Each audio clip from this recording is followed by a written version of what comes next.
आकाशवाणी छत्रपती संभाजीनगर केंद्र प्रासंगिक।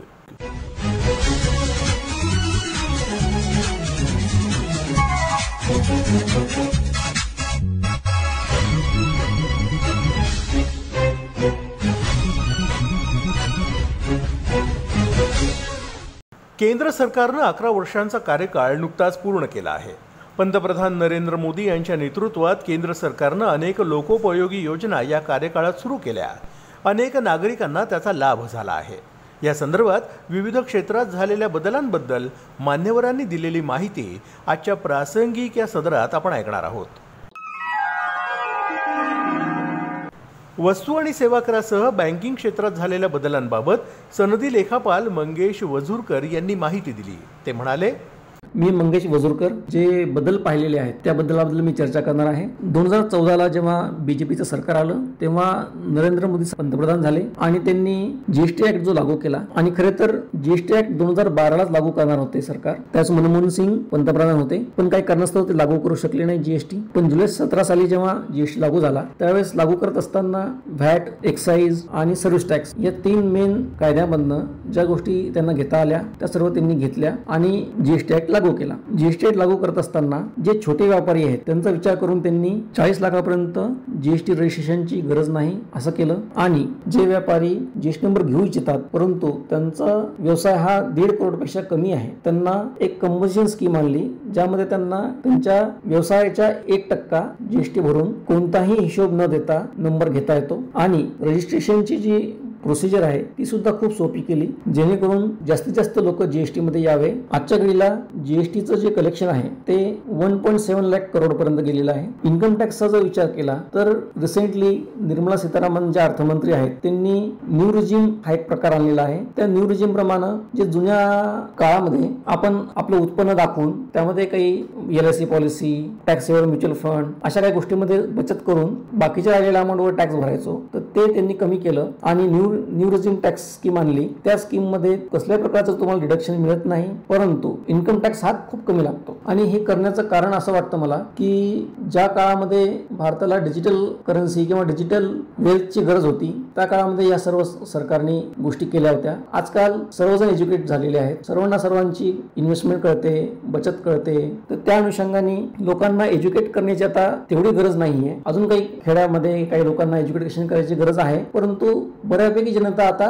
एज्युकेट झालेली आहे इन्व्हेस्टमेंटच्या बाबतीमध्ये, बचतीच्या बाबतीमध्ये, त्यामुळे ते त्यांच्याप्रमाणे बचत करू शकतात। त्याच्यामुळे इन्कम टॅक्स वाचवण्यासाठी बचत करणं हे आता गरजेचं नाहीये। गेल्या काही वर्षांमध्ये डिजिटल पेमेंट जे आहेत हे खूप वाढलेले आहेत आणि त्यामुळे ह्याचा कुठेतरी जो हिस्सा आहे तो आपल्या टर्नओव्हर मध्ये मोडला जातो आणि त्यामुळे जीएसटी आणि इन्कम टॅक्स कलेक्शन वाढत आहे आणि देशासाठी खूप महत्त्वाची गोष्ट आहे आणि ह्या वाढणाऱ्या रेव्हेन्यू मधूनच सरकार जनकल्याणकारी योजना राबवते आणि त्यातून डेव्हलपमेंट होते। काही वर्षांपूर्वी बँकिंग सिस्टीम जी होती त्यामध्ये लोन घेत असताना डॉक्युमेंटेशन खूप वेळ लागायचा। आता सर्व डिजिटल झाले असल्यामुळे फक्त सिव्हिल रिपोर्ट दिला, काही गोष्टी दिल्या तर इझी लोन मिळतं। काही फायनान्स कंपन्या तर फक्त सिव्हिल रिपोर्ट वर सुद्धा लोन देतात। हे का शक्य झालं? कारण की डिजिटलायझेशन, सर्व डेटा जो आहे तो रेकॉर्ड वरती येतोय आणि तो रेकॉर्डवर आल्यामुळे फायनान्शियल बँका किंवा संस्थांना इन्फॉर्मेशन आहे, त्यामुळे ते लोन सहजपणे देऊ शकतात। लोन घेत असताना व्यापारी आणि इंडस्ट्रीसाठी खूप साऱ्या स्कीम दिलेल्या आहेत, सबसिडी स्कीम आहेत, इंटरेस्ट फ्री स्कीम आहेत, कमी व्याजाच्या स्कीम आहेत। या सर्व स्कीम मुळे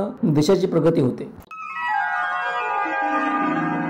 शिवछत्रपती पुरस्कार प्राप्त प्राध्यापक डॉक्टर मकरंद जोशी यांनी क्रीडा क्षेत्रात झालेल्या विविध विकासात्मक बदलाचा या शब्दात आढावा घेतला। मोदी सरकार स्थापन झाल्यापासून म्हणजे गेल्या 11 वर्षापासून क्रीडा क्षेत्रामध्ये उल्लेखनीय बदल आढळून आलेले आहेत। यामध्ये प्रमुख बदल म्हणजे मोदी सरकारने क्रीडा क्षेत्रासाठी चांगल्या पद्धतीचं बजेट हे दिलेलं आहे। याचा आपण जर थोडक्यात आढावा घेतला 2018-19 मध्ये 2197 कोटी रुपयांचं बजेट हे मोदी सरकारने केलं होतं आणि त्यामध्ये अत्यंत चांगल्या पद्धतीचं वाढ ही दरवर्षी या क्रीडा क्षेत्राच्या विकासासाठी केलेली आढळून येते आणि 2025-26 या वर्षासाठी आता 3,794 कोटी रुपयांचं बजेट हे स्पोर्ट्ससाठी देण्यात आलेले आहे. बघतोय की क्रीडा क्षेत्रामध्ये आपल्या देशाची दिवसेंदिवस चांगल्या पद्धतीने प्रगती होताना दिसते आणि याच्यातला महत्त्वाचा एक टप्पा म्हणजे गतवर्षी झालेल्या एशियन गेम्समध्ये आपण भारताने 100 पदकाच्या पुढे आपली मजल गेलेली आहे आणि यातूनच हे सिद्ध होतं की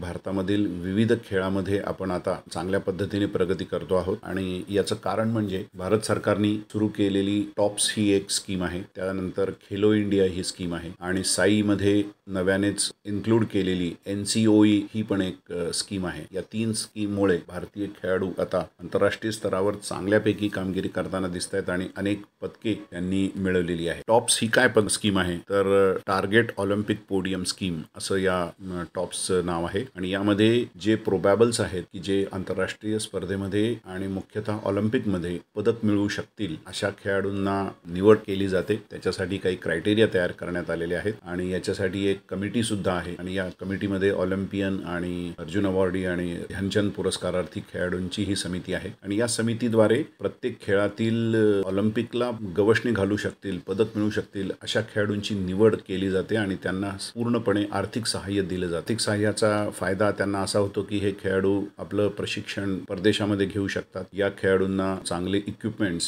स्टँडर्ड फॅसिलिटीज या स्कीमच्या माध्यमातून उपलब्ध करून देता येतात. परदेशी प्रशिक्षकाची जर आवश्यकता असेल तरी असे प्रशिक्षक या खेळाडूंना पुरवले जातात. या स्कीम मधून अनेक स्पर्धांचा अनुभव या खेळाडूंना दिला जातो आणि त्याचा संपूर्ण खर्च या स्कीम मधनं केला जातो. यामुळे काय झालेलं आहे की अनेक चांगले खेळाडू कॉमनवेल्थ गेम्स, एशियन गेम्सला तर पदक मिळवतातच आहेत, ऑलिम्पिक सारख्या सर्वात उच्च स्पर्धेमध्ये सुद्धा पदकाच्या गवसणी घालतायत आणि पदकाच्या जवळ पोहोचलेले आहेत. दुसरा महत्वाचा जो बदल तो म्हणजे खेलो इंडिया ही स्पर्धा 17 वर्षाखालील ग्रामीण आणि शहरी अशा दोन्ही भागापर्यंत ग्रासरूट पर्यंत पोहोचेल अशा या स्पर्धेचं आयोजन दरवर्षी करण्यात येतं आणि या खेळाडूंना एक ऑलिम्पिक दर्जाची सुविधा प्रत्येक स्पर्धेच्या वेळी उपलब्ध करून देण्यात येते आणि नुसत्याच या सुविधा आणि स्पर्धांचं आयोजन नीटनेटकं न करता केवळ या स्पर्धेतील खेळाडूंनी उच्च कामगिरी केल्यास त्यांना शासनाकडनं शिष्यवृत्ती सुद्धा वार्षिक दिली जाते, जेणेकरून हे खेळाडू आपल्या खेळामध्ये करिअर करण्यासाठी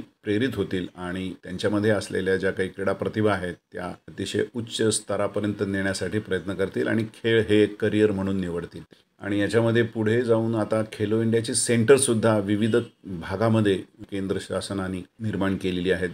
पूर्वीच्या काळी 10वी-12वी नंतर खेळाडू सहजतेने आपलं क्रीडा क्षेत्र सोडून अभ्यासाच्या आणि अकॅडमिकच्या मागे लागायचे, परंतु आज जे खेळाडू स्पर्धेमध्ये चांगली उत्कृष्ट कामगिरी करतायत त्यांचे पालकही या खेळाडूंना क्रीडा क्षेत्रामध्ये पुढे जाण्यासाठी प्रेरित करत आहेत आणि ही एक चांगली नांदी आहे, जेणेकरून येणाऱ्या भविष्य काळामध्ये आपण नक्कीच ऑलिम्पिकमध्ये एक बलाढ्य राष्ट्र म्हणून, क्रीडा क्षेत्रामधलं एक सशक्त राष्ट्र म्हणून पुढे येण्याची एक सुरुवात झालेली आहे असं मला वाटतं.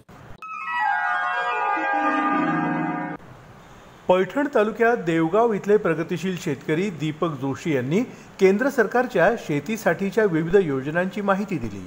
ते म्हणाले, मी आज आपणास कृषी विभागाच्या विविध केंद्र पुरस्कृत योजनांच्या बद्दल सविस्तर माहिती देणार आहे. प्रथम नंबर 1, प्रधानमंत्री किसान सन्मान निधी ₹6,000 प्रतिवर्ष प्रति शेतकरी कुटुंबाला एक आर्थिक आधार म्हणून केंद्र सरकारच्या मार्फत दिला जातो. नंबर 2, प्रधानमंत्री पीक विमा योजना. यात भात, बाजरी, नाचणी, मका, ज्वारी, तूर, मूग, उडीद, गहू, हरभरा, सोयाबीन, कापूस, कांदा या पिकांसाठी विमा काढला जातो. नंबर 3, पुनर्रचित हवामान आधारित फळपीक योजना. यात द्राक्ष, डाळिंब, पेरू, लिंबू, चिक्कू, संत्रा, मोसंबी, सीताफळ, पपई, स्ट्रॉबेरी, आंबा, काजू, केळी इत्यादी पिकांसाठी विमा काढला जातो. यात हवामान बदलामुळे होणारे जे परिणाम, होणारं नुकसान यात कव्हर केलं जातं. राष्ट्रीय अन्न सुरक्षा कार्यक्रम. शेतकऱ्यांना नवीन वाहनाचे बियाणे वाटप केले जाते आणि त्याची पीक प्रात्यक्षिके घेऊन प्रशिक्षण कार्यक्रम राबविला जातो. पुढचे प्रधानमंत्री सूक्ष्म अन्न प्रक्रिया योजना. या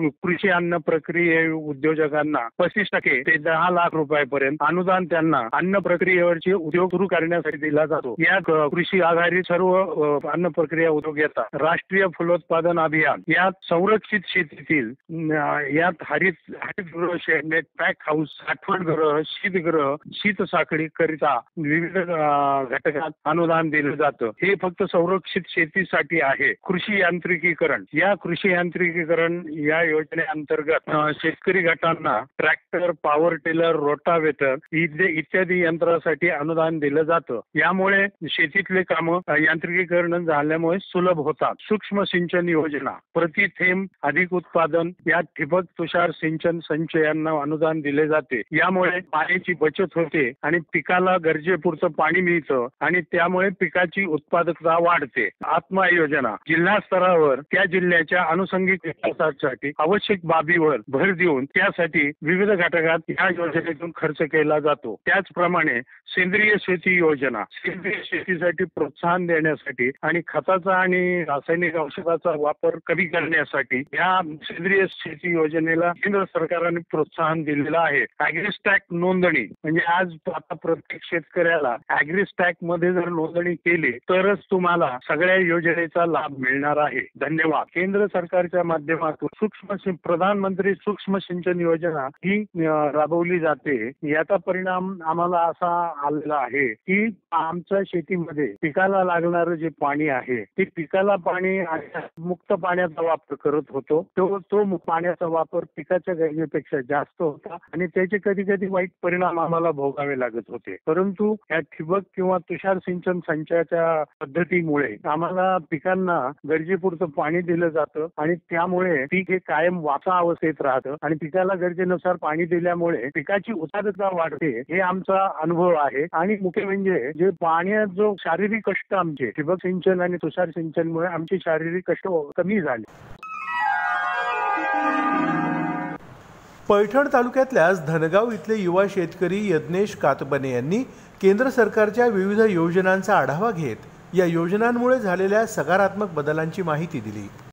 प्रधानमंत्री कृषी सन्मान जी योजना आहे त्या सन्मान निधीच्या वर्षातून जे काही 3 हप्ते आपल्याला केंद्र शासनाकडून मिळतात त्यामुळे माझ्या जीवनात त्याचा हातभार लागला थोडाफार. म्हणजे समजा ज्यावेळेस काही बियाण्याची काही घ्यायची काही खताची अडचण असेल, औषध फवारणीची, तर त्याच्यामुळे हे सुद्धा काम होऊ लागलं. त्याच्यामुळे निश्चितच शेतकऱ्यांच्या आणि माझ्या सुद्धा जीवनामध्ये थोडाफार मदत त्याच्यातून झाली आणि त्याच्यामुळे शेतकऱ्यांचा सन्मान जो आपल्याला अपेक्षित आहे तो सुद्धा त्याच्यातून होऊ लागलेला आहे. प्रधानमंत्री कुसुम योजना आहे त्याच्यामधून आपण बघतो की शेतकऱ्यांना रात्री पाणी दिली जाते. त्याच्यामुळे शेतकऱ्यांना बऱ्याच गोष्टींचा सामना करावा लागतो. अवेळी आपण आता सध्या बघतो की जे काही बिबट्यासारखे प्राणी जे रात्रीचा वावर त्यांचा जास्त त्याची सुद्धा घटना घडलेल्या आपण बघतो. पण अशा वेळी कुसुम योजनेमधून सोलर पंप बसवल्यामुळे आज रात्री पाणी वापरण्याची गरज नाही आणि दिवसाच पाणी मिळतं. आणि दुसरं त्याच्यामुळे विजेची पण मोठ्या प्रमाणात बचत होऊ लागली आहे आणि शेतकरी स्वयंपूर्णतेकडे सोलर पंपामुळे वळालेला आहे. आणि सर्वात महत्वाकांक्षी जी योजना आहे ती म्हणजे नानाजी देशमुख कृषी संजीवनी प्रकल्प. त्याला आपण इंग्लिश मध्ये पोखरा असं म्हणतो आणि त्या पोखरा सारख्या योजनेमुळे निश्चितच कृषीला संजीवनी मिळाली आहे. त्याच्यामधून शेतकऱ्यांना विविध प्रकारची अवजार बँक मिळाली आहे. अवजार बँकेच्या माध्यमातून शेतकऱ्यांना नाविन्यपूर्ण यंत्र शासनाने जवळपास 60% अनुदानावर दिलेले आहे आणि त्याच्यामुळे त्यांच्या जीवनामध्ये फार मोठ्या प्रमाणात बदल झाला आहे. तसेच शेततळे असतील, विविध प्रकारच्या फळबाग लागवड असतील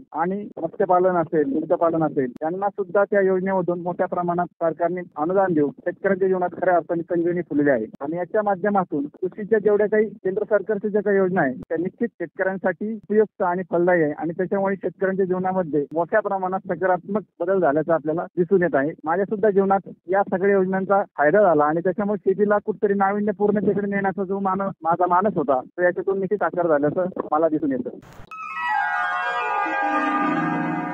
केंद्र सरकारनं गेल्या 11 वर्षांच्या कार्यकाळात राबवलेल्या विविध विकासात्मक योजनांबाबत विविध क्षेत्रात कार्यरत मान्यवरांनी दिलेली माहिती प्रासंगिक या सदरात आताच आपण ऐकलीत. हा कार्यक्रम आकाशवाणी छत्रपती संभाजीनगर केंद्राच्या प्रादेशिक वृत्त विभागानं सादर केला.